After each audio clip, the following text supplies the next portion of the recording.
പുതിയൊരു ക്ലാസ്സിലേക്ക് എല്ലാവർക്കും സ്വാഗതം. പവർ പ്ലാന്റ് എഞ്ചിനീയറിങ്ങിൻ്റെ തേർഡ് മൊഡ്യൂളാണ് നമ്മൾ പഠിച്ചുകൊണ്ടിരിക്കുന്നത്. നമ്മൾ കഴിഞ്ഞ ക്ലാസ്സുകളായിട്ട് കുറേ കാര്യങ്ങൾ പഠിച്ചിട്ടുണ്ടായിരുന്നു. നമുക്കതിൻ്റെ കണ്ടിന്യൂഷനായിട്ട് വരുന്ന അടുത്ത ടോപ്പിക്ക് ക്ലാസിഫിക്കേഷൻ ഓഫ് ന്യൂക്ലിയർ റിയാക്ടേഴ്സാണ്. അതായത് പ്രധാനമായിട്ടും 3 തരത്തിലുള്ള ക്ലാസിഫിക്കേഷൻസാണ് നമുക്ക് അതിൽ നോക്കാനുണ്ടായിരിക്കുക. നമ്മൾ എക്സാം പോയിൻ്റ് ഓഫ് വ്യൂ സ്ഥിരമായിട്ട് ആ ഒരു ടോപ്പിക്കിൽ നിന്ന് ക്വസ്റ്റ്യൻസ് ചോദിക്കാറുള്ളതാണ്. ഓക്കെ, അപ്പോൾ ഇതെല്ലാം നമ്മൾ കഴിഞ്ഞ ക്ലാസ്സുകളിൽ പഠിച്ചു വെച്ച കാര്യങ്ങളാണ്. അപ്പോൾ ഇവിടെ നോക്കാം types of nuclear power reactors. പ്രധാനമായിട്ടും 3 ടൈപ്പാണ് നമുക്ക് ഈ ഒരു സിലബസ് പോയിൻ്റ് ഓഫ് വ്യൂ പഠിക്കാനുണ്ടായിരിക്കുക. അതിൽ ഫസ്റ്റ് വണ്ണ് ബോയിലിംഗ് വാട്ടർ റിയാക്ടറും, രണ്ടാമത്തെ പ്രഷറൈസ്ഡ് വാട്ടർ റിയാക്ടറും, ലാസ്റ്റ് വരുന്നതാണ് ഫാസ്റ്റ് ബ്രീഡർ റിയാക്ടറും.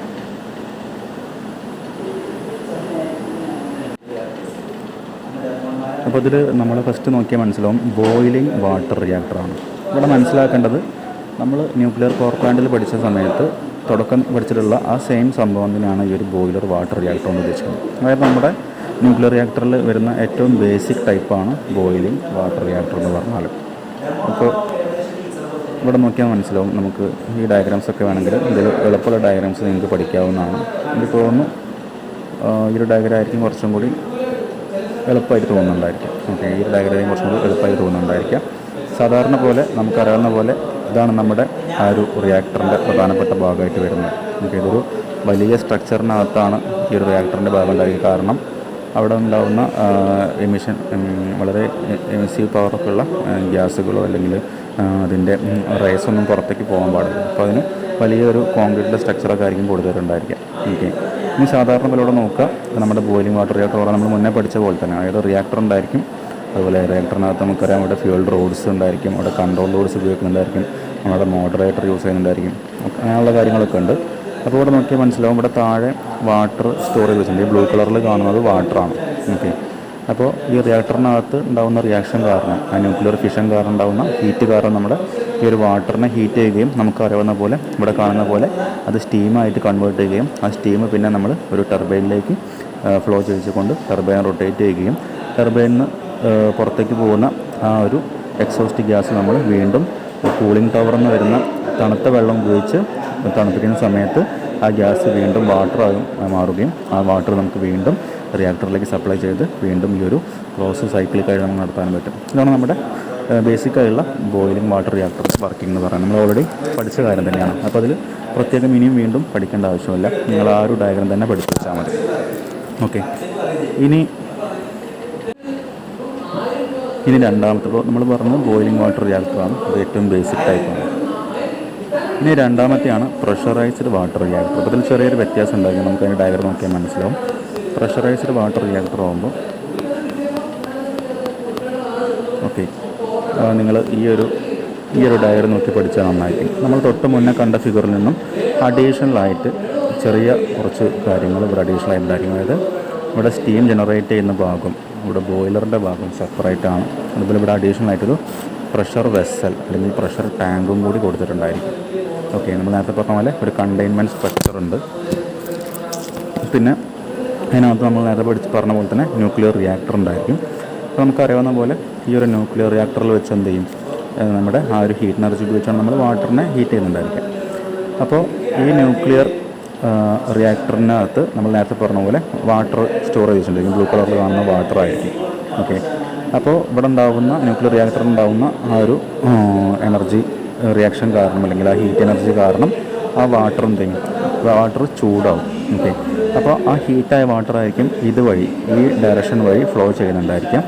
അപ്പോൾ ആ വാട്ടർ ഹീറ്റായിട്ട് അത് എന്താ പറയുക, ലിക്വിഡ് അവസ്ഥയിൽ നിന്നും ഗ്യാസ് സ്റ്റേറ്റിലേക്ക് മാറാൻ പാടില്ല. ഓക്കെ, അത് ഫുൾ ടൈം എന്തായിരിക്കണം, അത് ലിക്വിഡ് അവസ്ഥയിൽ തന്നെ തുടരണം. അതായത് ഈ റിയാക്ടറിനകത്തുള്ള വാട്ടർ ഇങ്ങനെ ഫ്ലോ ചെയ്ത് നോക്കുക, താഴ്ന്നു വരുന്ന വാട്ടർ ഹീറ്റായിട്ട് ഈ ഡയറക്ഷനിലാണ് ഫ്ലോ ചെയ്യുക. പിന്നെ അതൊരു കോയിൽ പൈപ്പാണ്. ആ കോയിൽ പൈപ്പിൻ്റെ ഉള്ളിലൂടെ ഫ്ലോ ചെയ്ത് വീണ്ടും താഴെ കൂടെ ഈ ഒരു മോഷനിലാണ് സൈക്ലിക്കായിട്ട് ഈ ഒരു പാത്തിലാണ് ആ ഒരു വാട്ടർ ഹീറ്റായിട്ട് ഫ്ലോ ചെയ്യുന്നുണ്ടായിരിക്കുക. അപ്പോൾ അങ്ങനെ ആ വാട്ടറിൻ്റെ സ്റ്റേറ്റ് വാട്ടറായി തന്നെ നിലനിർത്താനാണ് ഇവിടെ പ്രഷർ ടാങ്ക് അല്ലെങ്കിൽ പ്രഷർ വെസൽ യൂസ് ചെയ്യുന്നത്. അതായത് വെള്ളം ചൂടായിട്ട് ഒരിക്കലും സ്റ്റീമായി മാറാൻ പാടില്ല. പകരം എന്ത് ചെയ്യണം, അത് വാട്ടർ തന്നെ ഇതിലൂടെ പോകുമ്പോഴൊക്കെ വാട്ടർ തന്നെ ആയിരിക്കും. അപ്പോൾ കംപ്ലീറ്റ് ആയിട്ട് ഈ ഒരു സൈക്കിൾ ഈ ഒരു ഫ്ലോ പാത്ത് എന്ന് പറഞ്ഞാൽ കംപ്ലീറ്റ് ആയിട്ട് വാട്ടർ തന്നെ ആയിരിക്കും. ഇനി നമുക്കറിയാം നമ്മുടെ ടർബൈൻ റൊട്ടേറ്റ് ചെയ്യുക നമ്മളെങ്ങനെയാണ് ടർബൈൻ റൊട്ടേറ്റ് ചെയ്യുന്നത് നമ്മൾ സ്റ്റീമാണ് സപ്ലൈ ചെയ്യുന്നത് അല്ലേ. അപ്പോൾ നമുക്ക് ഇവിടേക്ക് സ്റ്റീം സപ്ലൈ ചെയ്യിക്കണം. അപ്പോൾ ആ സ്റ്റീം സപ്ലൈ ചെയ്യാനാണ് ഇവിടെ ആ ഒരു ബോയിലർ കൊടുത്തുള്ളത്. ഓക്കെ, ഇതൊരു ബോയിലറാണ്. അപ്പോൾ ഈ ബോയിലറിനകത്ത് നിങ്ങൾക്ക് ഇവിടെ ബ്ലൂ കളറിൽ ഒരു ലൈറ്റ് ബ്ലൂ കളറിൽ വാട്ടർ കാണുന്നുണ്ടായിരിക്കും. നേരത്തെ പറഞ്ഞ പോലെ ഈ ഹീറ്റായിട്ടുള്ള വാട്ടർ ഈ കോയിൽ പൈപ്പിലൂടെ പാസ് ചെയ്യുമ്പം ഈ ബോയിലറിനകത്ത് ഈ കാണുന്ന വാട്ടർ എന്ത് ചെയ്യും, ചൂടാവുകയും ആ വാട്ടർ ചൂടായിട്ട് എന്ത് ചെയ്യും, അതിനെ സ്റ്റീമാക്കി മാറ്റിയിട്ടാണ് എന്ത് ചെയ്യുക, ആ സ്റ്റീമാണ് പിന്നെ നമ്മൾ മുന്നേക്ക് പഠിച്ച പോലെ ടർബൈനിലേക്ക് ഫ്ലോ ചെയ്യുന്നുണ്ടായിരിക്കുക. ഓക്കെ, സാധാരണ പോലെ ടർബൈൻ റൊട്ടേറ്റ് ചെയ്തതിന് ശേഷം അവിടെ എക്സ്പാൻഷൻ നടക്കും. പിന്നെ ഗ്യാസ് എന്ത് ചെയ്യും, വീണ്ടും നമ്മൾ കൂളിംഗ് ടവറിൽ നിന്നുള്ള തണുത്ത വെള്ളം സപ്ലൈ ചെയ്യുമ്പോൾ അത് വീണ്ടും വാട്ടറായിട്ട് മാറുകയും ആ വാട്ടർ വീണ്ടും ബോയിലറിലേക്ക് സപ്ലൈ ചെയ്യുകയും ചെയ്യും. ഓക്കെ ഓക്കെ അപ്പോൾ ഇവിടെയുള്ള വ്യത്യാസം മനസ്സിലാക്കുക. പ്രഷറൈസ്ഡ് വാട്ടർ റിയാക്ടർ ആകുമ്പോൾ നോക്കുക, അവിടെ ഒരു പ്രഷർ വെസൽ അഥവാ പ്രഷർ ടാങ്കും ഉണ്ട്. ഇവിടെ ബോയിലർ നമ്മൾ യൂസ് ചെയ്യുന്നുണ്ട്. റിയാക്ടറിൽ വെച്ചുണ്ടാകുന്ന ഹീറ്റ് കാരണം ഇതിനകത്തുള്ള വാട്ടർ ചൂടായിട്ട് ഈ കോയിലിലൂടെ പാസ് ചെയ്യും. അപ്പോൾ കോയിലിൻ്റെ സർഫസിലുള്ള ഈ ബോയിലറിനകത്തുള്ള വെള്ളം ചൂടായിട്ട് ആ വെള്ളമാണ് സ്റ്റീമായിട്ട് ടർബൈനിലേക്ക് ഫ്ലോ ചെയ്യുന്നത്. അപ്പോൾ ഈ വാട്ടറിനെ എപ്പോഴും വാട്ടറായി തന്നെ നിലനിർത്താനാണ് ഇവിടെ പ്രഷർ വെസൽ യൂസ് ചെയ്യുന്നത്. ഓക്കെ, ബാക്കി എല്ലാം ഇവിടെ നിന്ന് ഇങ്ങോട്ട് വരുന്ന എല്ലാ പ്രോസസ്സും എന്താണ്, നമ്മൾ ഏത് പവർ പ്ലാന്റ് നോക്കിയാലും എന്താണ്, എല്ലാം സെയിം ആണ്. ഓക്കെ, അപ്പോൾ നമ്മൾ ഇവിടെ നിന്ന് ഇങ്ങോട്ടുള്ള ഭാഗം നമുക്ക് ഏതൊരു പവർ പ്ലാന്റ് ആയാലും എല്ലാം സെയിം ആണല്ലേ. ടർബൈനും കണ്ടൻസറും പിന്നെ കൂളിംഗ് ടവർ എല്ലാം ഇവിടെ നിന്ന് ഇങ്ങോട്ടെല്ലാം സെയിം. അപ്പോൾ നമ്മൾ ഏത് മൊഡ്യൂളിൽ ഏത് ടോപ്പിക് പഠിക്കുമ്പോൾ ഏത് ടോപ്പിക് മീൻസ് പവർ പ്ലാന്റ് വരുന്ന ടോപ്പിക്കിലൊക്കെ എന്താണ്, ഇവിടെ നിന്ന് ഇങ്ങോട്ടുള്ള ഭാഗം സെയിം ആണ്. നമ്മൾ ഈ ഒരു ഭാഗമാണ് മാറ്റം വരുന്നത്. നമ്മൾ ഇൻപുട്ടായിട്ട് കൊടുക്കുന്ന എനർജി സോഴ്സിൽ മാത്രമേ മാറ്റങ്ങൾ വരുന്നുള്ളൂ. അപ്പോൾ നിങ്ങൾ ആ ഒരു ഐഡിയ വെച്ച് വേണം നമ്മൾ ഓരോ ടോപ്പിക്ക് പഠിക്കുമ്പം ശ്രദ്ധിക്കാനായിട്ട്. ഓക്കെ, നമുക്കിനി അടുത്തായിട്ട് നോക്കാനുള്ളത് ഫാസ്റ്റ് ബ്രീഡ് റിയാക്ടറാണ്. അപ്പോൾ നമുക്ക് എന്ത് ചെയ്യും, അത് നെക്സ്റ്റ് ക്ലാസ്സിൽ ഡിസ്കസ് ചെയ്യാം. നമ്മുടെ പ്രഷറൈസ്ഡ് വാട്ടർ റിയാക്ടറിൻ്റെ വർക്കിംഗ് ഒക്കെ ഇവിടെ കൃത്യമായിട്ട് മനസ്സിലാക്കാനായിട്ട് ഇവിടെ നോട്ട്സ് കൊടുത്തിട്ടുണ്ട്. അതുപോലെ ബോയിലിംഗ് വാട്ടർ റിയാക്ടറും കൊടുത്തിട്ടുണ്ട്. ഓക്കെ, അപ്പോൾ അതിൽ വായിച്ച് നോക്കാം. നമ്മൾ പറഞ്ഞ കാര്യങ്ങളൊക്കെ ഇതിൽ കൊടുത്തിട്ടുണ്ടായിരിക്കും. അത് വായിച്ച് നോക്കിയിട്ട് കാര്യങ്ങൾ മനസ്സിലാക്കാം. ഓക്കെ, ഇത് ഫസ്റ്റ് പറഞ്ഞ ബോയിലിംഗ് വാട്ടർ റിയാക്ടറിൻ്റെ വർക്കിംഗ് ഇവിടെ കൊടുത്തിട്ടുണ്ട്. ഇത് വായിച്ച് നോക്കാം.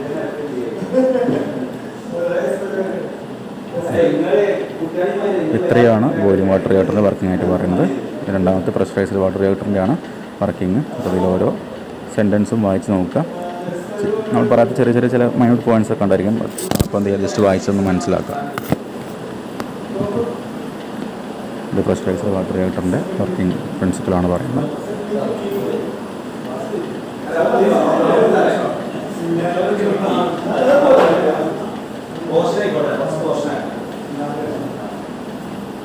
ഓക്കെ, അപ്പോൾ ഇത്രയാണ് നമ്മുടെ പ്രഷറൈസ്ഡ് വാട്ടർ റിയാക്ടറിൻ്റെ വർക്കിംഗ്. അത് വായിച്ചു നോക്കിയിട്ട് മനസ്സിലാക്കാം. ഓക്കെ, നമുക്ക് ബാക്കിയുള്ള ഫാസ്റ്റ് ബ്രീഡ് റിയാക്ടർ നമുക്ക് നെക്സ്റ്റ് ക്ലാസ്സിൽ ഡിസ്കസ് ചെയ്യാം. Okay, thank you for watching.